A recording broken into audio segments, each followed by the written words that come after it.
Welcome in, everybody. Pure Spectrum Life Podcast. Seth Waggener, Chief Marketing Officer here at Pure Spectrum.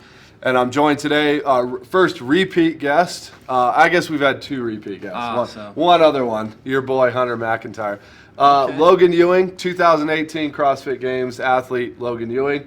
Qualified as a teen, someone that I've been competing against in CrossFit and known since he was 14 years old. Yep, 2015. 2015. So this is your second time back. The last time we had you on the show was sort of in that window right after we were just kind of talking about it, trying to figure out when it was you were here. Yeah. Sort of in that fall window, right after the 2018 games. Yep.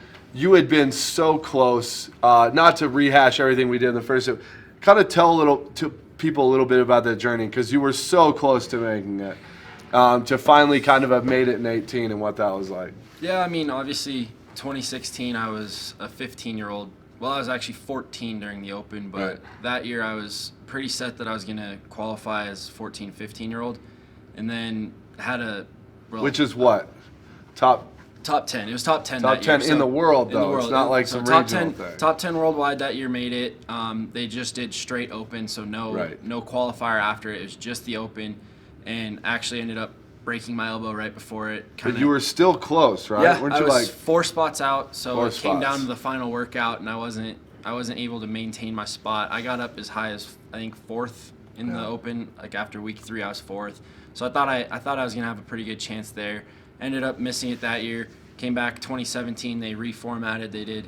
So I aged up. They take 15 then? 20. So they took 20 that year. I aged up into the 16, 17, right. Along with my training partner. I was going to say, you had Anthony with you who had been to the games. So Anthony made it in 2015, the first year of the teens. And then we were together for 2017 in the 16, 17-year-old division. And then that year he ended up making it. I think he qualified because he went back-to-back years, right? No, he was 15 and 17. Okay. He missed 1 year. Yeah, he missed in 16 his first year in the 16, 17. I got you. So I ended up. So you were 4 spots out your first year. 4 spots out the first year, and second then year comes came back. Second year, I thought I was doing good. Got top 30 in the Open, which was the goal, because then they had the qualifier that year. Right. Was really happy with my qualifier workouts, and then ended up being 1 spot short. One spot. And I ran into you at a comp. I remember it was like maybe a week or two after it had been finalized. Yep. That you had missed it by 1 spot. And I remember leaving, talking to whoever I was there. I was like, God, that's fucking brutal. Yeah. It's just so brutal. No, it really was. To work that hard. I give my dad credit. He definitely helped me not feel how awful it truly was. Your dad, the Steve Ewing. He's Ewing. part of the entourage over here watching. So he was like, well, you're in 21st, so if someone declines, you're in. And it was like, all right, you just need one person to go. So I kept my head down, kept training alongside Anthony and our friend who was actually going to regionals that year. Was that Cooper? Yeah, it was Cooper. So just kept my head down, kept training, and then finally June rolled around, and I was like, yeah, I'm not going. And Cooper had a pretty good showing at regionals that year too. His first year. Yeah. Yeah, that was. He was surprised to go that year, and I was like, I remember watching him during the Open. I was like, I don't know why he's surprised to go. He was a phenomenal athlete. Because wasn't that the year we all wanted him and Malachi versus each other to Open. Yep. But did Cooper get injured?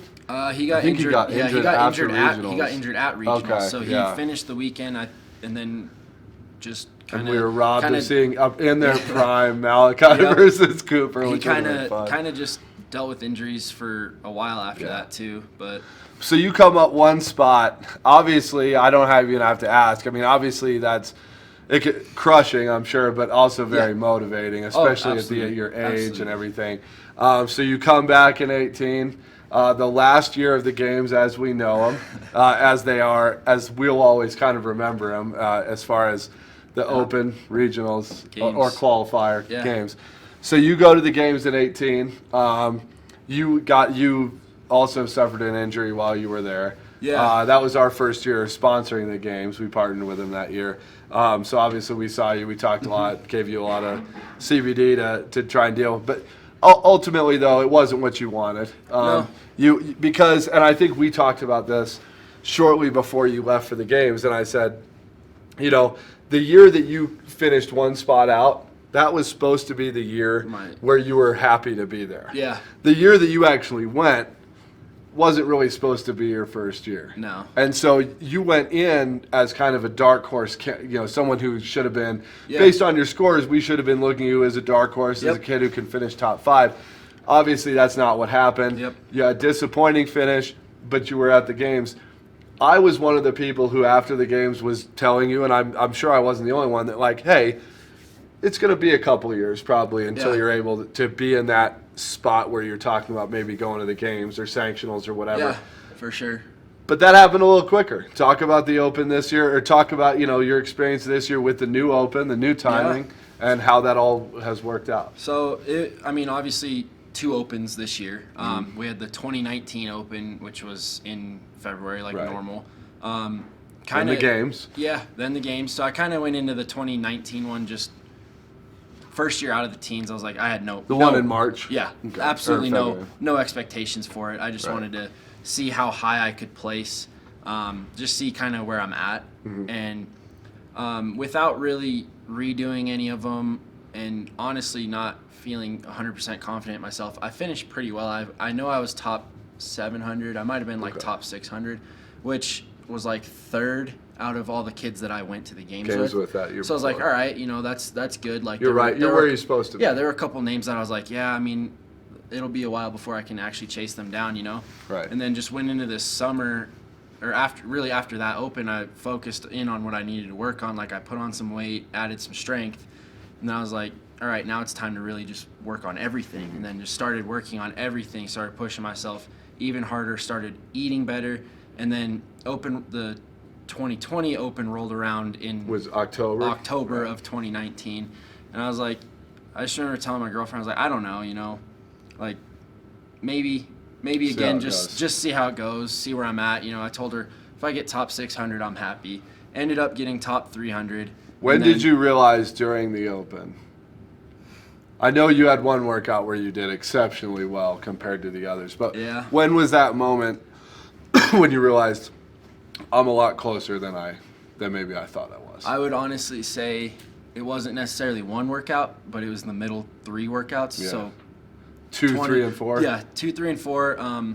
Those were all workouts that were like heavy hitters were finishing them. Right. It was, the average person wasn't finishing these workouts. And the average like good athlete, like respectable athlete, wasn't finishing these workouts. Like the one that finished with 5 clean and jerks at 3:15. Yeah. Like You thought you were going to get 1. Yeah, I I told my dad before the workout started, I was like, hey, if I hit 1 at 3:15, like that's a good day. Right.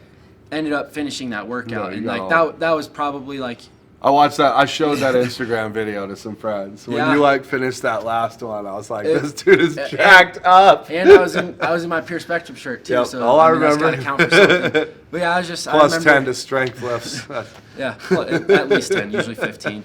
But I just remember like that workout definitely was like, wow, I'm actually a lot farther than I thought. Right. The deadlift workout, like I just remember a lot of the guys that I know pretty well, like there was some big names that didn't finish that workout, and I remember I finished it with a pretty good amount of time to spare. It so wasn't that close. Yeah. I was like, huh, what's going on here? Right. I was like, did I miss a few reps in there somewhere? Because I definitely thought, in my mind, and obviously I'm not there in the gym with you and everything, but I see you quite often at comps and keep tabs on where you are, on the leaderboard. And I'll be honest, I thought year 1, top 500. Year 2, we're probably talking about sanctionals, getting some invites maybe. But long story short, like you said, you finished top 300, 298. That's good enough to get some invites. These sanctionals want premier athletes. Yeah. They want to backfill these leaderboards with athletes who they know are deserving. So where are you going? Which ones did you get the invite for, and where are you going to go? So there were 3 main ones that I was kind of focused on that ran through the Open. Obviously, there's some sanctionals that do their qualifier separate of the Open. But the 3 that I was really focused on during the Open were Brazil, Australia, and then the Mayan, which unfortunately the Mayan, they're leaving their leaderboard open until March. Yeah. So because they're the last chance qualifier. Right. Like their event is less than a month away. And that's going to be the story. Yeah. Just like Brazil was for Invictus team. Yep. Where we had someone fail a drug test. We have to get a fourth member really quick. Holy shit! Where's the sanctional? We're going to Brazil. Yeah. So, I had my eye on those. They ran through the open, so you submit your open scores to their leaderboard. Mm-hmm. Finished above the cut line in 2. It was Australia and Brazil. Okay. Unfortunately, Australia and Brazil are on the same day, so I can't necessarily. Come on, Deion Sanders played a Major League Baseball game and a football game the same day. He was in the same country. What's your excuse? Whatever. So had to make the decision there, and thought Brazil would be smarter. Just it's less travel, less expensive. Australia's not a cheap one. No, that's fairly expensive. Especially with school, I'd have to go out there a lot earlier than to Brazil to get adjusted. And right. I just I'm still in school. I don't want to miss that much. Right. And then actually. And when is Brazil? March 6th, 7th, and 8th. So started training for that. Was completely focused on that. Looked at some of looked into some of the sanctionals that are running independently that maybe have a qualifier in January. Mm-hmm. And then actually I was on my way home 2 nights ago. I was gonna say this just happened. Got an email from Competition Corner, which is where most of these sanctionals run through. Right. They use their leaderboard and everything through Competition Corner. And looked down and I was like, what? Strength and depth. I was like, I completely forgot that I even signed up for that one. That's the UK section? Yeah, so that's in UK. And there's some big names there. Fraser's going to be there. Haley Adams is going to be there. I was there's some good names there. And then I looked and it was like, you've qualified. And I was like, what? There you go. And I went and looked at the leaderboard at home, and I was like, I didn't realize that I was that close. How many were you just on the cusp? I was 34th, and I think they take 30. Okay. So I was like, whoa. Nice. And it's in a month. Was that an online qualifier? It was through the open. Just through the open. That's why I forgot about it, is because there were 3 or 4 that ran through the open that were free. Okay. So I just signed up. I probably signed up for 8.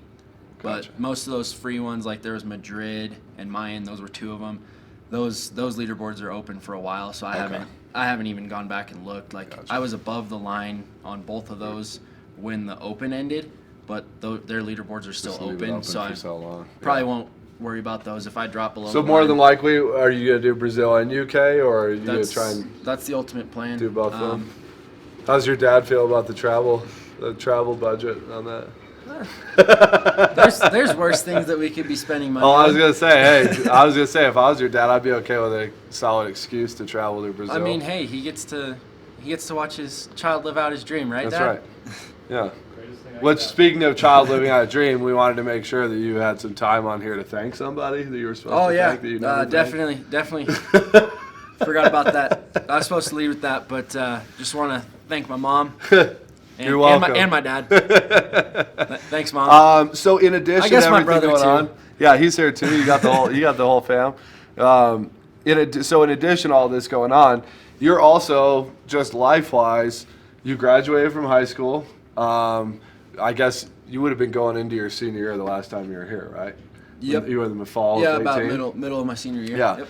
So you're in college now. Yep. Freshman year of college. Yep. Are you working as well, trying to Yeah, so and doing all this training, so we have I take classes Monday, Tuesday, Wednesday, and Thursday. Mm-hmm. So I have Friday, Saturday free to myself pretty much. Okay. I like to just take Sunday to sit on the couch and watch football. Right on. But so I work at a car dealership. We have a guy that goes to our gym. He's been part of my life for a long time. Chris Gebhardt. So he actually reached out and let me work at his dealership, so I work there Friday, Saturday. Okay. I actually coach on Tuesdays and Thursdays, and then kind of just fill in. At 970. Yeah, so I fill in where it's needed. Logan's by the way, in case we didn't shout out, CrossFit 970. Says Loveland, that area of northern Colorado that is just becoming Loveland, Windsor. Yeah, Fort Collins, Greeley, everything. soon to be Cheyenne too. Yeah, it's just all pretty going to much. be looped in. Yeah. So you're out there. We were joking around. because I saw the video of you getting screamed at by some anti-Trump protester at CSU that I think made it on the news. Yeah. But I was joking around with the guys here. I was like, oh, yeah, Logan wearing his MAGA hat coming down. I was like, it's been a tough week. You got Colby Covington getting beat at the UFC. Trump was impeached last night by the House. I was like, we got great timing for Logan coming on. Not that we're going to get all political on you here. That's not what we're here for. But if we did, I'd be bringing Logan on to do it. In a hypothetical situation, if we were to do it, I would be the guest. You would be the guest, and you'd be wearing your MAGA hat. CrossFit MAGA. That's his dad's just shaking his head. I mean, hey, We have the right colors, red, white, and blue. There you go. I mean, that video that you're. I mean, there were multiple videos. Yeah, from yeah, that I night, saw a but, few I of mean, them a from few of that them night. went viral. I mean, Yeah. we had some big pages post them, and Yeah, I saw it. I definitely saw one of the clips on a God, it might have been Louder with Crowder or somebody like it's one of those like kind of like I know- right wing analysts yeah, or whatever. typical liberal. No, Crowder's not. No. The typical liberal page the put it typical on there. liberal. Yeah, he put it on there, and it blew sure up from there. I'm sure it did. blew up. I mean, that was a crazy night. I was like, what else can I talk about? I always want to talk about one thing that's like not about the sport with the athletes that we bring on. And I was like, oh, I got it with Well, I Logan. really appreciate you not asking about school then. Oh, I'd yeah. much rather talk about getting screamed at By a bunch of protesters. people, yeah, than talk about school. Well, thanks for coming on. I love having the opportunity to catch up with you and everything. for sure. Yeah, Logan's actually a stick around. You'll see Logan on. Well, if you're listening to this right now, he's also going to be on our live stream later today, but that will have already aired by the time you see this. And then also our the vlog that coming up on Friday, we'll have Logan's visit on that as well. So thanks for stopping by. Yeah. Love having you up here. And good luck on everything. Obviously, we'll all be watching, keeping people updated whenever you're at these sanctionals. So Awesome. Thanks appreciate for having it. me. Absolutely.